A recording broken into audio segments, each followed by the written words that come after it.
زیادہ ڈر آپ کو.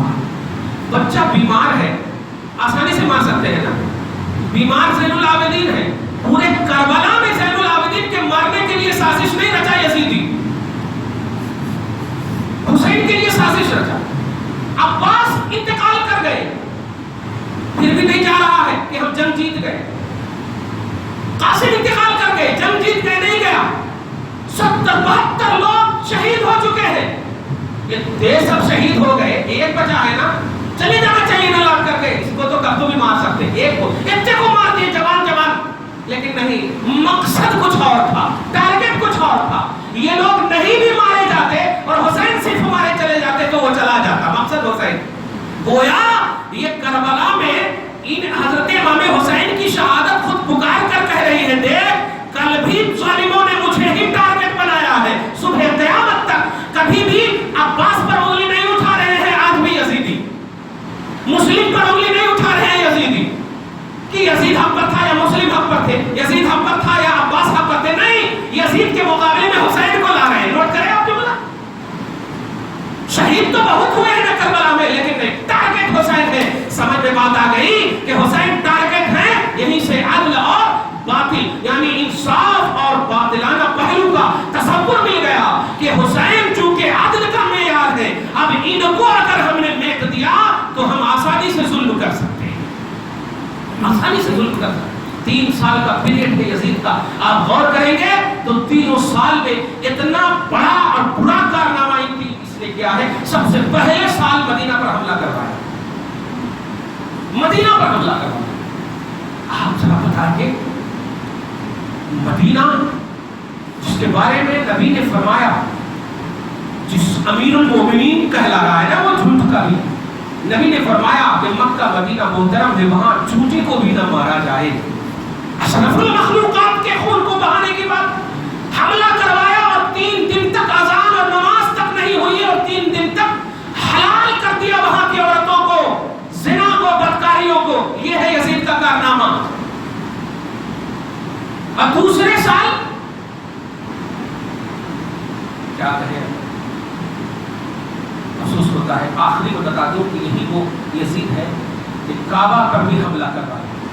صدیوں سے حضرت اسماعیل علیہ السلام کے بدلے میں جو مینڈھا ذبح ہوا تھا اور جس کی سینگ رکھی ہوئی تھی کعبہ کے اندر, صدیوں سے ابراہیم علیہ السلام کے زمانے سے اس سینگ یعنی تبرکات کی چیز کو جس کو نبی نے محفوظ کر کے رکھا تھا, اس کو اس ظالم نے جلوایا اور گھوڑے اور گوبر لید وغیرہ کو بالکل کعبہ کے غلاف کو ناپاک کیا. یہ ہے کارنامہ یزید کا. اب بھی کہو گے یزید رحمت اللہ علیہ, ارے بے وقوف یزید رحمت اللہ, تو اپنے شرابی باپ کو رحمت اللہ علیہ کہتے خدا بخش دے گا خدا کی قسم, لیکن یزید کو تو نے رحمت اللہ علیہ کہا تو ڈائریکٹ جہنم جاؤ, ڈائریکٹ کہہ رہا ہوں جہنم جاؤ. اس لیے کہ یزید نے ایک کو نہیں, کعبہ کو, مدینہ کو, تو رہا کیا آپ کے پاس؟ کعبہ اور مدینہ ہی تو سب سے امپورٹنٹ مقام ہے آپ کے لیے. جملے پہ غور کیجیے, آپ کعبہ اور مدینہ. اب آپ بتائیے, آپ حدیث سنتے ہیں تو کتنا مزہ آتا ہے, خاص طور سے جو حج کو جاتے ہیں. مزہ آتا ہے نا کہ جب کعبہ سے لوٹ کر آئے تو ماں کے پیٹ کی سطح نکلی سو. یہ سنتے ہیں تو کتنا مزہ آتا, یعنی سارے گناہ دھل گئے. صحیح ہے نا, فخر محسوس ہونے لگتا ہے. تو ہم جاتے ہیں حج کرنے کے لیے تو کعبہ کی وجہ سے جاتے ہیں, دھیان دیجیے, یعنی اپنے آپ کو صاف ستھرا کرنے کے لیے. لیکن اے حسین, یہ تو حج کا موقع ہے نا, محرم سے پہلے تم کعبہ چھوڑ رہے ہو, محرم سے پہلے مدینہ چھوڑ رہے ہو. پوری دنیا جا رہی ہے حج کرنے کے لیے, پوری دنیا جا رہی ہے کعبہ کے لیے. توجہ دیں, پوری دنیا جا رہی ہے, مگر پوری دنیا جو جا رہی ہے وہ پرسنل بخشش کے لیے جا رہی ہے. مگر حسین جو کعبہ چھوڑ رہے ہیں وہ کعبہ کی حفاظت کو چھوڑ رہے ہیں. کعبہ کی مدینہ اور مکہ کو جو چھوڑ رہے ہیں, وہ مکہ اور مدینہ میں تم جاتے ہو تمہاری بخشش ہوگی, لیکن مدینہ اور مکہ کو جو حسین نے چھوڑا ہے وہ مکہ اور مدینہ کو بچانے کے لیے چھوڑا ہے. آج اگر حسین بھی صرف حج کر لیتے تو ان کی بخشش ہو سکتی تھی, لیکن مکہ مٹ جاتا, مدینہ مٹ جاتا, یزیدیت عام ہو جاتی. انہوں نے اپنے آپ کو مکہ سے الگ کر کے, مدینہ سے الگ کر کے مکہ کو محفوظ کر دیا, مدینہ کو محفوظ کر دیا. آپ جانتے نہیں, افسوس ہوتا ہے ایسے کارنامے کے بعد بھی لوگ یزید کو رحمت اللہ علیہ, خاص طور سے سعودی علماء تو عجیب ہی ہو گیا ہے. یزید رحمت اللہ علیہ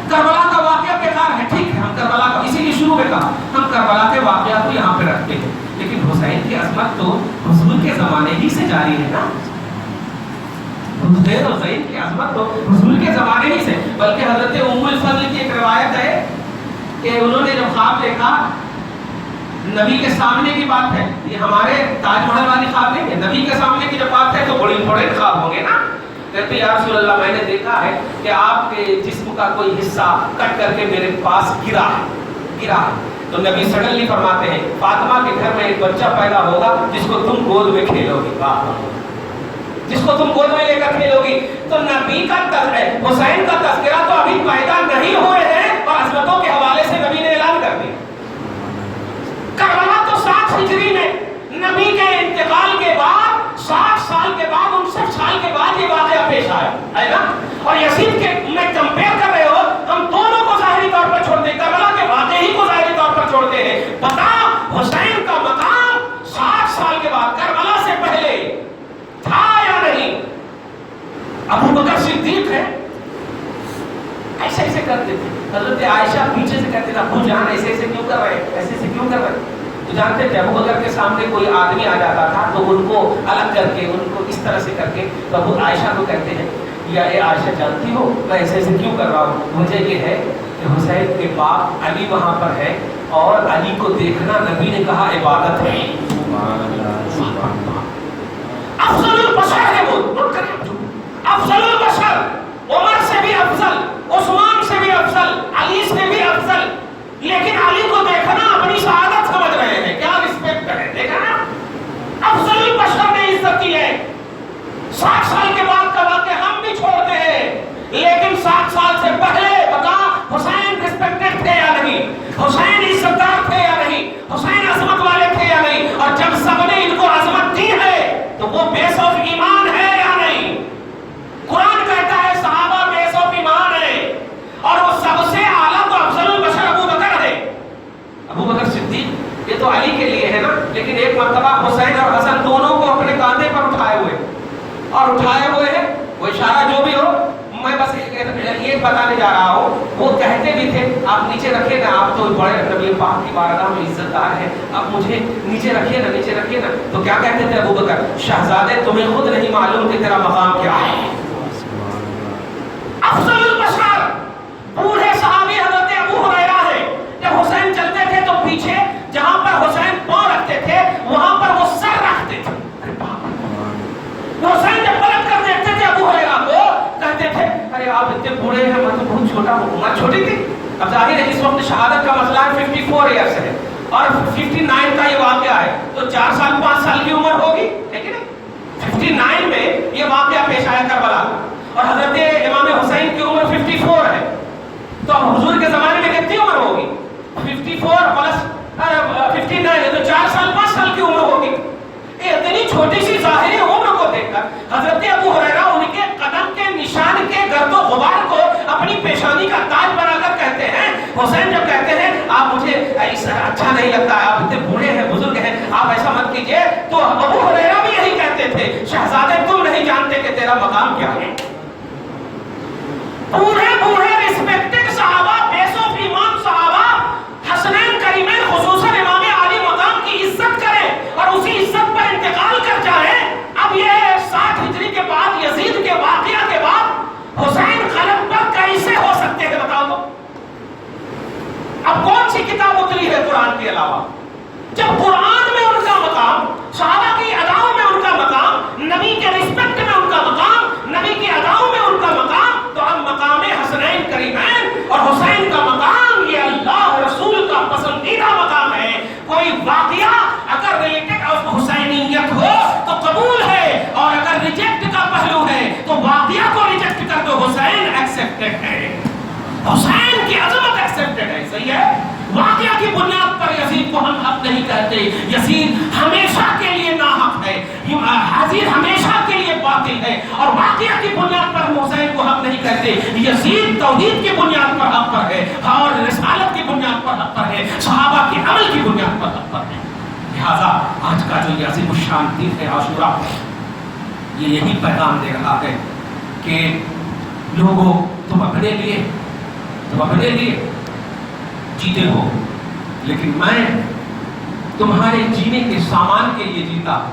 آج جس شان سے تم ٹوپی پہنے ہو، داڑھی رکھے ہو، اس داڑھی اور ٹوپی کا راز حسین ہے۔ آج جس شان سے تم سجدہ کر کے سبحان ربی الاعلیٰ پڑھتے ہو، اس سبحان ربی الاعلیٰ کی وجہ حسین ہے۔ ورنہ سجدہ تو یزید نے بھی کیا، لیکن کیا تم نے کبھی یزید کو یاد کیا، ان کے سجدے کو یاد کیا؟ نہیں۔ وہ ایک سجدہ جسے تم گرا سمجھتا ہے، 1000 سجدوں سے دیتا ہے آدمی کو نجات۔ حسینی سجدے نے ہماری پیشانی کا بھرم رکھا ہے، حسینی رکوع قیام و سجود نے ہماری عبادتوں کا بھرم رکھا ہے۔ لہٰذا یاد رکھیے گا کہ حسینی محبت میں ہی اپنی زندگی گزاریے۔ آپ کی زندگی کا آغاز صبر پر ہو اور آپ کی زندگی کا اختتام نماز پر ہو۔ مکہ چھوڑا صبر کیا، مدینہ چھوڑا صبر کیا، تکلیفوں کے انبار ہے صبر کیا، لیکن جب آخری وقت آ رہا ہے تو سجدے میں جا رہے ہیں، تو اس کا مطلب یہ ہوا کہ زندگیوں کی رننگ تکلیفوں میں اور ان تکلیفوں میں شکوہ نہیں صبر ہے، اور زندگیوں کا اختتام نماز پر ہو رہی ہے۔ اس کا مطلب یہ ہوا کہ آپ کو تکلیفوں میں صبر بھی کرنا ہے، شکوہ نہیں کرنا ہے، اور عبادتیں تو اس لیے بھی کرنی ہے کہ آج نرم گداز بستروں پر حی علی الصلاۃ کی صدائیں سنتے ہو، وہاں تو تلواروں کے سائے میں حی علی الصلاۃ کی صدائیں تھی، وہاں تو سنگلاخ وادی تھی۔ ارے پینے کے لیے جب پانی نہیں ہے تو وضو کے لیے کیا پانی ہوگا؟ لیکن ایسے عالم میں بھی نماز نہیں چھوڑا۔ اور اے ماں اور بہنوں، ایسے عالم میں بھی زینب نے جو پردہ کیا ہے، فاطمہ کی بیٹیوں نے جو پردہ کیا ہے، خدا کی قسم، جس عالم میں بے پردہ ہونے کی رخصت بھی ہے جان بچانے کی خاطر، لیکن ایسے عالم میں بھی اگر کوئی آنکھ اٹھا کر دیکھنے کی جرات نہیں کرتا تو زینب اپنے چہرے کو نیچے کر لیتی اور زمین انہیں پھر سلام کرتا کہ پردہ ایسا ہونا چاہیے۔ ایک لفظ میں کہہ دو، کربلا کا واقعہ سجدے اور پردے کی عظمت کی اجاگری کا نام ہے۔ سجدہ کی بھی عظمت کا لاج رکھا ہے کربلا نے، اور پردہ کی بھی عظمت کا لاج رکھا ہے۔ اسی لیے حسین عورت کو بھی لے کر گئے، کیونکہ حسین دین بچانے گئے، اور دین مرد عورت دونوں کے لیے ہے، تو حسین عورت کو بھی لے جا کر کے ذہن دیے، اے مردو تم بھی نماز کا اہتمام کرنا، صبر کا اہتمام کرنا، اور اے عورتوں کہیں پر بھی تم رہو، سنگلاخ وادی میں جب مصطفیٰ کی بیٹیوں نے، صاحب شریعت کی بیٹیوں نے پردے کا اہتمام کیا تو وہ ولیمہ کی جگہ ہو، نکاح کا مقام ہو، کہیں بھی جگہ ہو، بے پردہ ہو کر مت جانا، کیونکہ ہم نے تلواروں کے سائے میں پردے کا اہتمام کیا۔ تمہارے اوپر مغربیت نہ چھانی چاہیے۔ بس اسی تصور میں دعا کرتے ہیں کہ آج کی عظیم الشان نشست کو پروردگار عالم قبول فرمائے، ہم سب کی بیٹھک کو قبول فرمائے، عاشورہ کا روزہ قبول ہو جائے، جن لوگوں نے رکھے ہیں سب کو قبولیت کے درجے سے شرف یابی نصیب فرما۔ یا اللہ امام حسین خصوصاً شہیدان کربلا عموماً کی سب متحل میں ہم سب کو حسینی سجدہ نصیب فرما مولا، ہم سب کو نماز کا پابند بنا دے مولا، ہم سب کو صبر کا پابند بنا دے مولا، حقوق اللہ حقوق العباد کی تمام تر پابندی کے زینت سے زیور سے آراستہ فرما دے مولا، ہمارے ماں باپ کو عزت و وقار کا جینا نصیب فرما، ہم بھی اپنے ماں باپ کے لیے کچھ کر گزرے پروردگار، کیونکہ حسینی کردار ہی یہی ہے، علی کے لیے فاطمہ کے لیے ان کی تربیت کی لاج رکھنے کے لیے انہوں نے کیا۔ مولا ہم بھی اپنے ماں باپ کے لیے کچھ کریں، ایسے توفیق نصیب فرما، ہماری اولاد بھی ہمارے لیے کچھ کرے، ایسے توفیق نصیب فرما، ہماری نسلوں کو بخش دے، ہماری نسلوں کی آبادی نصیب فرما، گھر میں اولاد میں برکت عطا فرما۔ صلی اللہ تعالی علی محمد وآلہ وصحبہ۔